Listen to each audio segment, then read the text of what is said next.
Today's episode is brought to you by Raycon earbuds. Stay tuned to hear more and find out how you can get 15% off your purchase with an offer exclusively for my listeners. Hello and welcome to my channel. Rhino here. Today we're looking at a video from Frank Turek's Cross-Sex-A-Mind channel. Wait, sorry, that's Cross-Examined. I'll take anal bum cover for $7. That's an album cover, not anal bum cover. I can read Trebek. This video is an excerpt from Frank interviewing Gary Habermas. In this video, they discuss the statement, "Extraordinary claims require extraordinary evidence." I expect this video to go one of two ways. Either they will attempt to provide extraordinary evidence, probably in the form of Habermas' minimal facts argument, or they will attempt to claim that God taking on human form to sacrifice himself to himself in order to assuage his anger at humans being the way that he made them is not an extraordinary claim. So, let's see what route they take. But first, a word from our sponsor, Raycon. Are you tired of dealing with expensive, poorly fitting earbuds with low battery life?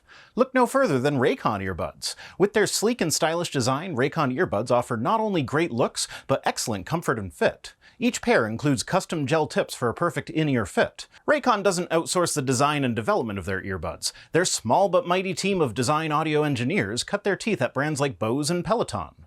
Raycon earbuds are also incredibly convenient and easy to use. With just a tap of a button, you can play, pause, skip tracks, set 3 different sound profiles, or even answer or decline phone calls. The long-lasting battery life ensures that you can enjoy your favorite content all day long without needing to constantly recharge. Get up to 8 hours of battery life on a single charge with an additional 32 hours worth of battery life in the case. The ability to be aware of my surroundings while enjoying music or podcasts is an important feature to me, but sometimes it is nice to be able to tune out distractions. The noise isolating mode ensures that you can fully immerse yourself in your favorite podcasts or music, but it's easy to switch to awareness mode when you need to while you're on the go or doing errands.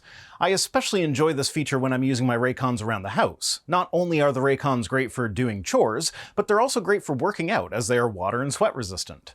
Perhaps the best feature of Raycon earbuds is their affordability. While earbuds can be incredibly expensive, Raycon offers an excellent product at an affordable price. Don't break the bank for more expensive buds. You can get high-performance features at an affordable price. Raycon is on a mission to prove that you shouldn't have to pay an arm and a leg for quality sound and essential smart tech listening features. It's a no BS product. Raycon knows that in this economy, every purchase needs to be perfect. They offer buy now, pay later options. You can pay as low as $18 at checkout. They offer free domestic shipping in the United States or can ship internationally. And they have an easy and free return guarantee. Each order includes 1 pair of Raycons, 5 pairs of silicone gel tips, 1 charging case, and 1 charging cable. Raycon boasts over 50,000 5-star reviews. Click the link in the description box or go to buyraycons.com/ViceRhino to get 15% off your Raycon purchase. By ordering your Raycons today, you'll not only be getting a great pair of earbuds, but you'll be supporting my channel. Again, that's buyraycon.com/VICEDRHINO to get 15% off your purchase today.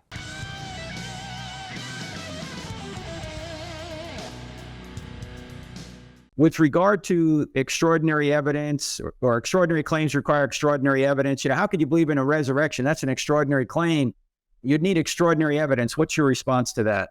So before we hear Habermas respond, I'd encourage you to go watch Paulogia's video on the subject. I'll leave a link in a card. In that video, he goes over how that particular phrase, while catchy, lacks a certain amount of nuance. After going through the various potential meanings of all the words in the phrase, he comes out with a more nuanced paraphrase. Claims of things that I do not perceive as usual require evidence that has sufficient claim-affirming properties to overcome my pre-evidential assessment in order for me to personally become convinced of said claim. It doesn't fit quite as nicely on a bumper sticker that way, but it does make it easier to see what is meant by the phrase. Namely, what it will take to convince someone of a claim is very subjective in nature, with different people having different thresholds at which they will believe the claim. For someone who believes in the existence of an interventionalist god, the idea that such a god would raise a guy from the dead is not actually all that extraordinary, and the Bible might be enough to convince such a person. But for someone who is not convinced that a god exists in the first place, the idea that someone was raised from the dead is quite extraordinary and will require more evidence than just anonymously authored testimony. It's also important to note that extraordinary does not simply mean low probability. When I shuffle a deck of cards, whatever order they are in has an extremely low probability of occurring. but cards get shuffled all the time. There's nothing extraordinary about it. What would be extraordinary would be for me to guess what order the cards would be in advance, assuming the cards are being fairly shuffled, that is. And if I were to claim that I know what order the cards will be in after they are shuffled, that would require extraordinary evidence. But notice that the evidence that we consider extraordinary is not necessarily extraordinary in the sense that there's anything particularly special about the nature of the evidence itself. What makes it extraordinary is its relationship to the claim being made. If I were to write down in advance what order the cards would be in, and have them shuffled by someone that I do not know and is not in on it, that would be extraordinary evidence. There's nothing extraordinary about writing down a list of cards from a deck, nor is there anything extraordinary about someone that I don't know shuffling cards. It's purely by their relationship to the claim being made that they become extraordinary. And even then, there are some baked-in claims here that would also require evidence. How can we verify that I actually don't know the person? Is the deck of cards somehow marked so that I can tell which cards are which? This is the sort of magic trick that I'm sure has been done before. It seems pretty run-of-the-mill mentalism stuff. But if we could actually verify that it was not a trick, it would be extraordinary. Anyway, pedantic diversion aside, how does Habermas respond to the statement extraordinary claims require extraordinary evidence? Well, my first thing is I begin to tell people this right off the bat. I'll say, look, I don't know what your definition of extraordinary evidence is, but I've talked to you long enough to know that extraordinary evidence for you means evidence that I will deny no matter what you produce. What I find most fascinating about the straw man presentation of Gary's hypothetical interlocutor is that it seems like a bit of a confession. He says that he doesn't know what their definition of extraordinary evidence is, and then rather than ask them in order to find out their definition, he instead tells them what he thinks their definition is, and it's a ridiculous nothing could ever convince me sort of definition. Like, dude, I used to be a Christian. I was convinced. It was the ultimate lack of evidence that convinced me otherwise. I went through a period in my life where I desperately wanted to be convinced, but I couldn't find even the barest shred of evidence. The tiniest little scrap would have been extraordinary evidence to me. Of course, the argument here will be that the Bible is much more than a tiny little scrap, but the thing is, people can write untrue things down. It's a known phenomenon. It happens all the time. But God is supposed to be personal. He's supposed to want a relationship with you. So I wanted just a tiny bit more than the nothing burger that is the Bible. I wanted God to show up and actually do something, something tangible. But apparently that was just too much for the all-powerful creator of the universe. And really, when it comes down to it, if the Christian God actually does exist, then basic things like showing up in a tangible way should be perfectly mundane evidence. And I don't mean that in the it doesn't prove God kind of way. I mean that in the it should be happening all the damn time, so it's just kind of a basic expectation kind of way. This falls into the why doesn't God heal amputees category. The Bible says that followers of Jesus will have miraculous healing powers, and yet when people get hurt or sick, they don't turn to the church, they turn to modern medicine. And I can almost hear the Christians in the audience saying, that's the problem! We need more people to turn to the church in their time of need. But the thing is, Christianity ruled the roost in Europe for most of the last 2,000 years, and it wasn't until it started losing its power that modern medicine started figuring out this whole disease thing properly, in a way that would stop doctors from literally killing their patients through things like bloodletting. Oh, but that was the wrong church. The Catholics aren't true Christians. Well, in John 17, Jesus prayed that all of his followers would be perfectly unified in everything. So the existence of Christians who are not the right kind of Christian proves Christianity false, which means that either the distinctions between the different denominations are entirely superficial, meaning that the Catholic Church is indeed made up of true Christians, Christianity is false, or the Bible inaccurately records the words of the Son of God. No matter how strong it is, I'll say you don't have enough. And if I give you things you can't answer, and you come up with doofus-type answers, you're going to say it's not strong enough. Well, that depends on what you give me. Not everything needs me to be able to answer it in order to disbelieve it. If I told you that I had 3 of my toes amputated, and then after a night of praying to Isis, the Egyptian goddess of healing, my toes slowly grew back, You don't need to have an answer for why you think that never happened. You are perfectly justified in not accepting that claim purely on the basis that it isn't something that ever happens. So I would need to provide evidence to you before you'd believe it. For instance, medical records showing that I actually did have my toes amputated, and then the ability to examine my foot to see that I actually have the toes back. Even then, medical records can be falsified. You'd have to get them in a way that would guarantee that I wasn't able to fake them before giving them to you. And really, in this day and age when everybody carries an HD camera around in their pockets, there should be video of the actual event. But would you believe the same story coming from a Christian who said that they prayed to Jesus for healing? I honestly can't answer that, but if you go to showmethetoes.com, you'll find videos of pastors claiming that exact thing happened to one of their congregants, with people who run the website asking for actual evidence of the miracle. And honestly, the most miraculous thing about that story is that showmethetoes.com was actually available for that person to purchase and wasn't already a foot fetish website.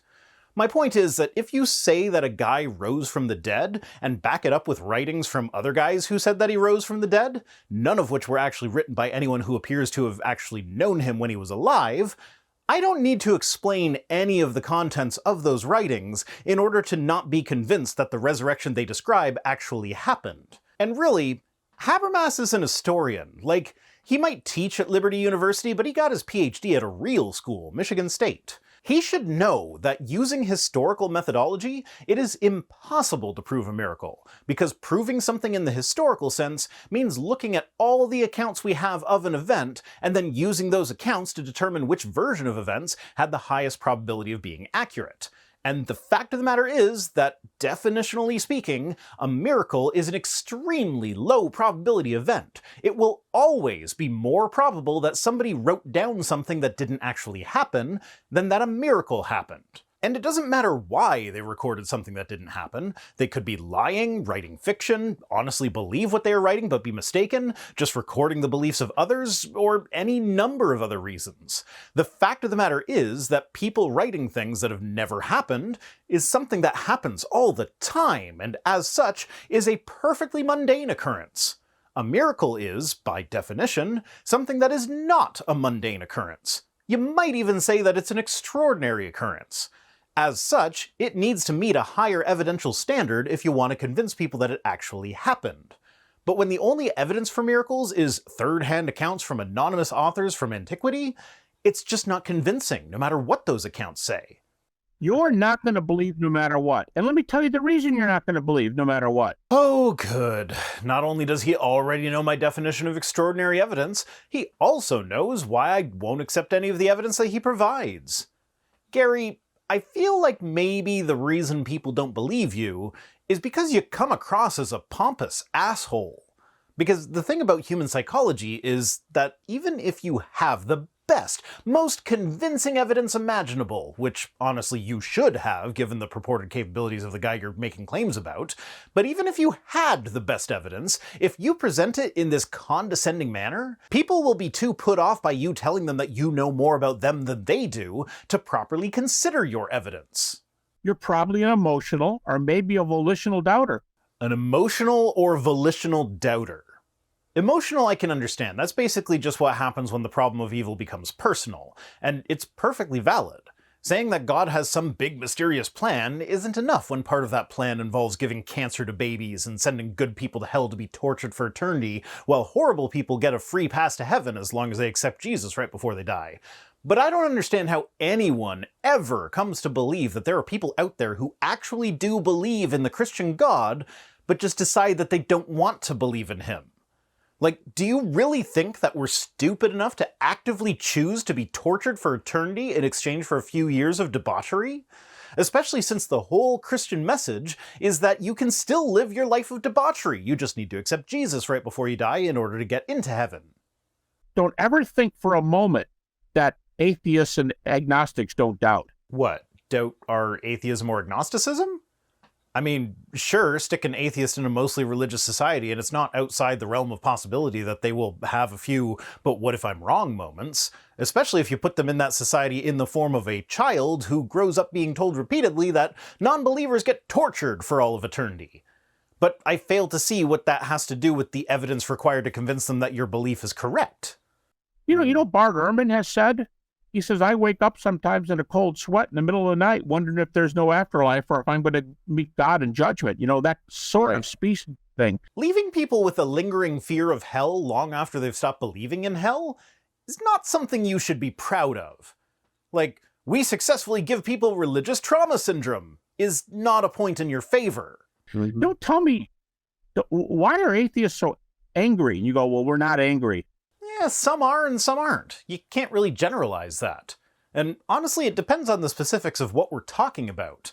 Like, there is a pervasive problem in both the evangelical churches and the Catholic Church of the pastors and priests abusing children. That makes me angry. The fact that churches go out of their way to cover up the scandal rather than calling it out makes me angry. Do these things not make you angry? When an angry atheist is angry, they're not angry at God. They're angry at the church, its behavior, the people in the church, how they were treated by those people, how the church responded or failed to respond. The kinds of things that, just hearing about it secondhand, should make anyone angry. If you don't get angry at the same things, then I question your morality. Oh, but Rhino, atheists have no basis for morality. Well, you know what? If your basis for morality is such that these stories of abuse are not something that makes you angry, then I don't want that as the basis for my morality, thank you very much. I've got a debate here to my left in one of my books where an atheist is debating a well-known New Testament scholar, Craig Blomberg. And he says to Craig in the debate, the guy's got a PhD, which is kind of rare for an atheist. That's an interesting statement, considering the general trend of there being an increase in the proportion of atheists as the level of education goes up. Like, I suppose if we look at absolute numbers, there are probably just flat out more PhD holders who believe in God than don't, but as a proportion of the population, more education tends to make for more atheists. But if I'm honest here, that actually looked like more of a dig that was meant to leave us with the impression that atheists are less intelligent than Christians, rather than it being an actual statement of fact. Now, given that the more education someone has, the more likely they are to be an atheist, and the fact that Gary had to lie about that in order to cast shade on atheists, should we really be taking him seriously when he talks about his knowledge of an atheist's anger levels, or motivation, or, well, really anything? He has now shown that he is willing to be dishonest just to get some petty insults in. Why should we trust him when he's talking about anything of any actual importance at this point? But like most atheists who are those skeptics, there's not anything in the field that's relevant.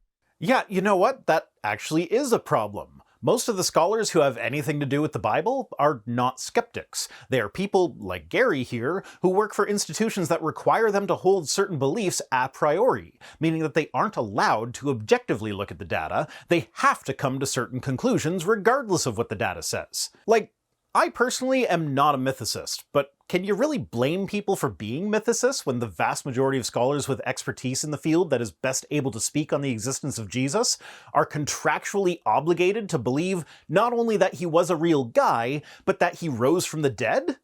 Like, Mike Licona, a Bible-believing Christian, was forced to resign from his position as a research professor of New Testament at the Southern Evangelical Seminary for daring to suggest that the zombie resurrection in Matthew 27 was not a literal event. So I ask again, can we really blame the mythicists for not trusting that the scholars who will lose their jobs if they say that Jesus never existed, say that Jesus existed? If we had a bunch of atheists and skeptics working in the field, then maybe the results that come out of it would be more credible. But when the scholars all come to conclusions that they are contractually obligated to come to, it's not terribly convincing. But he's got a PhD. And he says to Craig Blomberg in the debate, I'm not one of those angry atheists. I want you to know that. And he's an atheist, so it's funny. I mean, are you going to give an example of him being angry, or are you just going to say that it's funny because he's an atheist, with the implication that you know it's not true because all atheists are angry no matter what they may tell you?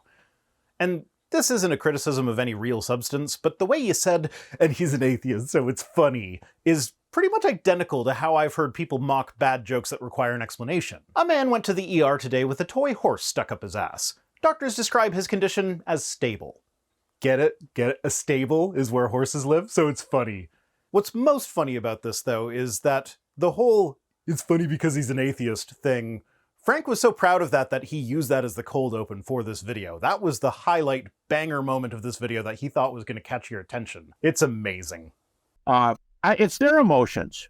It's their claim for emotional extraordinary evidence is A, can't be reached because of their presuppositions. Is it that it can't be reached because of our presuppositions? Or rather, is it that it can't be reached without your presuppositions? Because the thing is, it should be a very simple matter to demonstrate the existence of God if God actually existed and behaved in the way that the Bible says he will. If we take the Bible seriously, Christians should have magical healing powers that are not dependent on the belief level of the people being healed. So in societies that are majority Christian, we shouldn't need hospitals. It should be a simple matter of taking a sick person to see any Christian, and they will be healed. God says that he has plans to prosper you and not to harm you, to give you a future and hope. So Christians should have lives like Job did before God started gambling with Satan about Job's level of devotion to him. Of course, in context, that particular verse in Jeremiah 29 is specifically talking about the Babylonian exile, where Jeremiah prophesied that the exile, which lasted about 60 years, would last 70 years. But I've been to many a church service that quoted that verse out of context as though it applies to Christians today. So if that's what Christian preachers believe it means, then surely the people who are supposed to be in direct communication with God would be correct about that, right? Unless they aren't true Christians.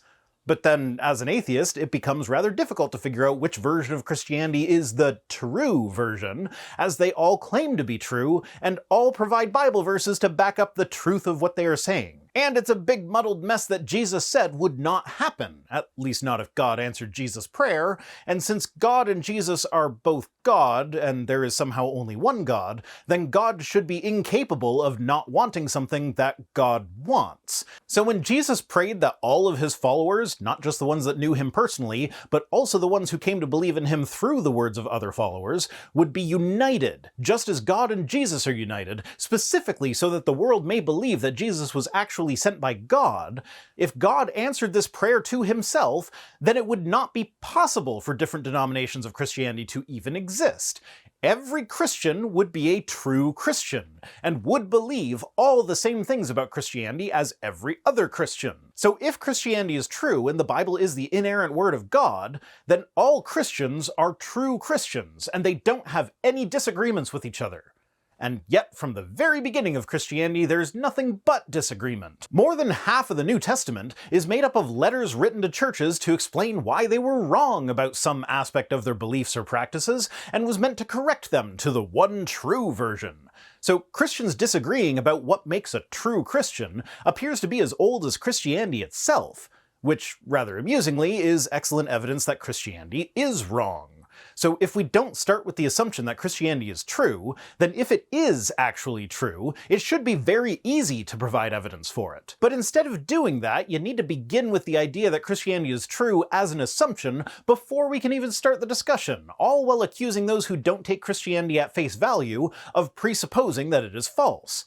Like, nah, man, I concluded that it was false after starting with its truth as my presupposition, because the world didn't turn out to work the way that it would if Christianity were actually true. I literally had the opposite presupposition from the one that you are accusing me of having, and are blaming the presupposition that was never a presupposition for me in the first place for my non-belief. But I mean, what else can we expect from someone who assumes not only that all atheists reject his religion for the exact same reason, but that he knows that reason better than they do? Talk about your presuppositions. Go back and watch this segment again and do a shot every time I say presupposition. Don't die of alcohol poisoning, please.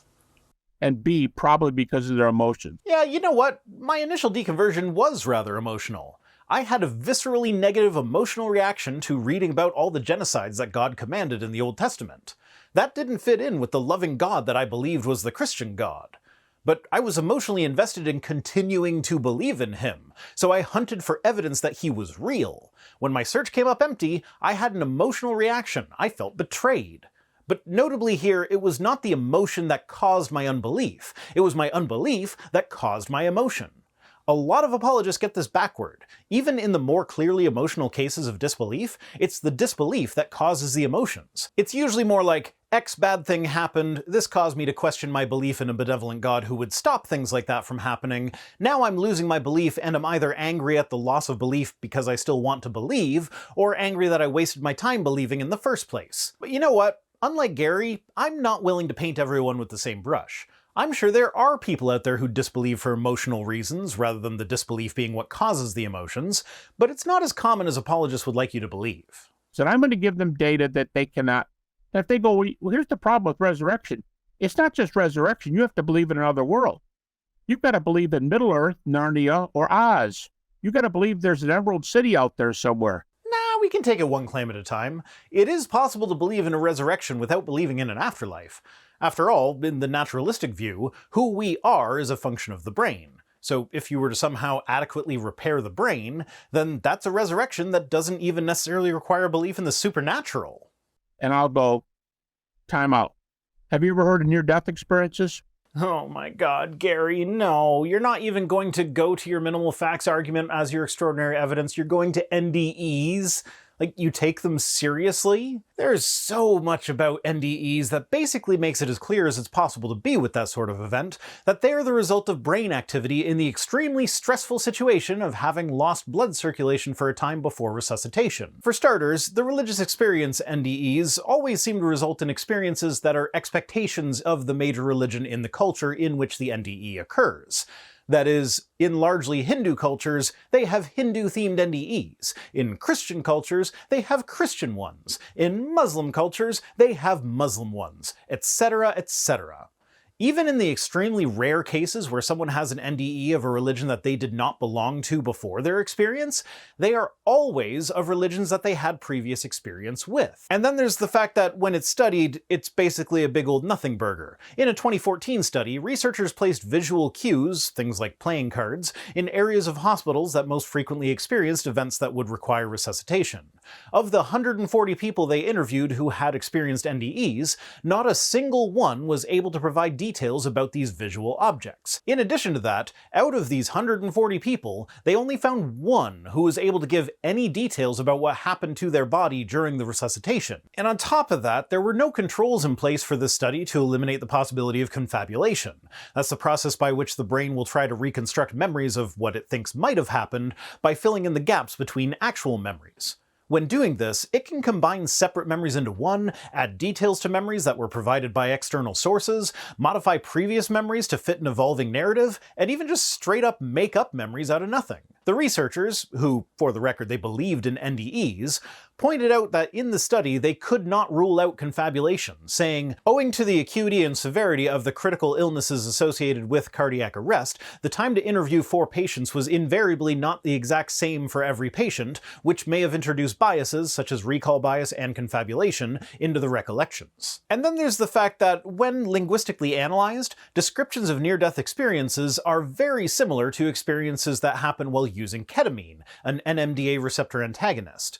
We know that there are endogenous NMDA receptor antagonists that exist in our bodies. So what seems most likely here is that something about the brain being in a state of near death causes the release of some of these endogenous NMDA receptor antagonists, causing an hallucinatory experience that is the equivalent of what would be experienced when taking ketamine.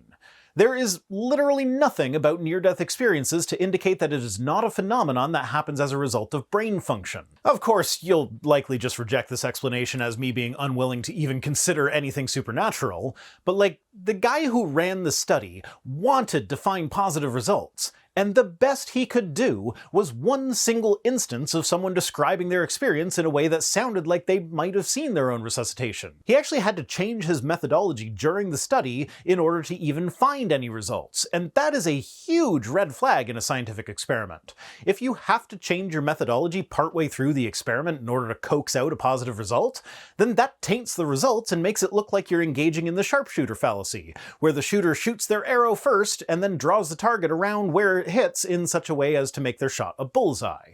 And even after drawing a custom target after the fact, they still only found one instance of anything that looked like it might be promising. That is statistical noise at best. And there are over 300 heavily. People can scoff, they can say what they want. I don't know a field, I think NDEs might be the strongest natural kind of data available, and it says there's another world. If NDEs are the strongest evidence for an afterlife, then that means there's basically no evidence of an afterlife, as the evidence for NDEs is sketchy at best. I mean, how do you know that? Well, when I was up above my body, I was watching you, and you were crying, and I kept saying, I'm okay, I'm okay, I'm okay. And you never once looked up at me and said, yeah, I know, I can see you. I was somewhere where you couldn't talk to me and couldn't reach me. I was another reality, and I felt great. Yeah, like I said, when it was studied scientifically, and even including a bad study that had to adjust its methodology partway through in order to find positive results, they found a total of 1 instance out of 140 where anything like that even happened. And the details he got right that were verified? He heard an automatic defibrillator voice saying to shock the patient, and he saw a fat, bald doctor wearing blue scrubs and a blue hat. Interestingly, saying that he was bald was separated from saying he had a hat. After saying he wore a hat, he felt the need to explain how he knew the doctor was bald if he was wearing a hat. Which seems like a rather post hoc explanation, like he forgot that he said he was bald and then said he was wearing a hat and felt the need to go back and explain it.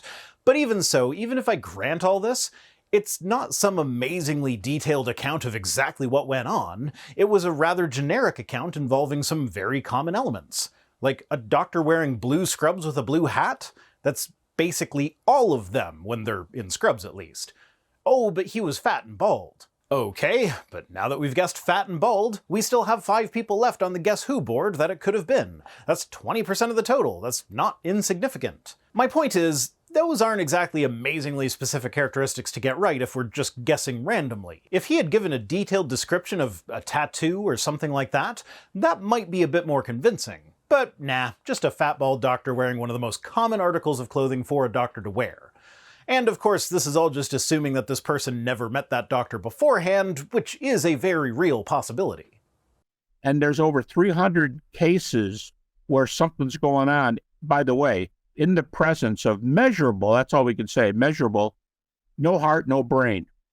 And they're experiencing things that they report that can be verified. So if they want to know about another world, that's extraordinary. One of the problems with measuring brain activity during NDEs is the question of timing. Even if you can verify that there was a time with no heart or brain activity, how can you possibly pin down the formation of that memory to the time with no heart or brain activity? How do you rule out the possibility that the NDE happened during the recovery phase, a time during which the body is going through a very stressful situation with a brain that is trying desperately to make sense of what just happened and is continuing to happen? Like, is it unreasonable to say that we are aware of many circumstances where our brains can do weird things, sometimes the exact same kinds of things that are described by people who have had near-death experiences, but are definitely not near-death experiences? Therefore, it seems like the causes of NDEs seem to be brain chemistry rather than the existence of an afterlife? What part of that is unreasonable, especially given that when scientists go searching for legitimate NDEs, they're left with nothing? And that's the end of the video. Apparently Habermas thinks that the flimsy evidence that are NDEs counts as extraordinary. Oh well, I guess given how subjective a measurement extraordinary is, I could grant that it's extraordinary to him, but it just doesn't cut it for me, and not because of my presuppositions or because I won't believe no matter what. It's just too easy to explain in terms of naturalism for it to point to the conclusion that God exists to me. So this video did go the way I expected in that they did try to provide extraordinary evidence, but I was not expecting it to be NDEs, because that's just really bad evidence. Especially when Habermas is known for the minimal facts thing, like you'd think he'd stick to his shtick. Yeah, get it? It's funny because stick and shtick sound similar. Today's comment of the day comes to us from Sherwood Smallage, who asks, "Do you support kids on hormones and dismemberment?" This was on one of my recent shorts where I pointed out that Michael Knowles is wrong about trans people. So, in answer to the question, I support kids getting gender-affirming care in line with the best practices as laid out by organizations like the American Academy of Pediatrics, the American Academy of Child and Adolescent Psychiatry, the Endocrine Society, the American Medical Association, the American Psychological Association, the American Academy of Pediatrics, and the American Psychiatric Association. To quote Joshua Safer, the executive director of the Mount Sinai Center for Transgender Medicine and Surgery, the gender-affirming approach is not some railroad of people to hormones and surgery. It is talking and watching and being conservative. A medical intervention like hormones or surgery is not even considered before the kid reaches stage 2 of puberty, where pubic hair and breasts start growing. And even then, before any medication is considered, the person must be officially diagnosed with gender dysphoria by a therapist who specializes in gender. After this diagnosis, and after puberty has begun, they will start having conversations about whether or not hormones are indicated, which include detailed discussions of the pros and cons of the treatment. If puberty blockers are prescribed, the guidelines recommend a maximum of 2 years on them, and they're basically just a wait-and-see treatment option. The evidence that's available at this point suggests that all of the potentially negative side effects of puberty blockers, like hot flashes and mood swings, are completely reversible, except for the possible side effect of lowering bone mineral density. But notably, follow-up studies on the low bone mineral density revealed that those who started puberty blockers early in puberty had lower bone mineral density before the start of the treatment, so there is likely a confounding variable there, like lack of exercise. As far as surgery is concerned, it isn't even a consideration until they are 16 years old, and even then, top surgery is the only surgery that's on the table. And then at that point, it's still incredibly rare. Like, there are an estimated 150,000 trans adolescents in the United States, and a study that looked at information from 2013 to 2020 found a total of 209 patients who had top surgery. Their findings suggested that the surgeries were incredibly safe, and only 2 of the patients had post-op regret, which is pretty much exactly in line with how many trans adults regret their transition. But we also can't look at this on its own. It's not just a question of does providing gender-affirming care cause harm, it's also a question of whether the withholding of gender-affirming care causes harm. So far, we've seen that providing gender-affirming care to trans kids is safe and effective. But what happens when they can't access gender-affirming care?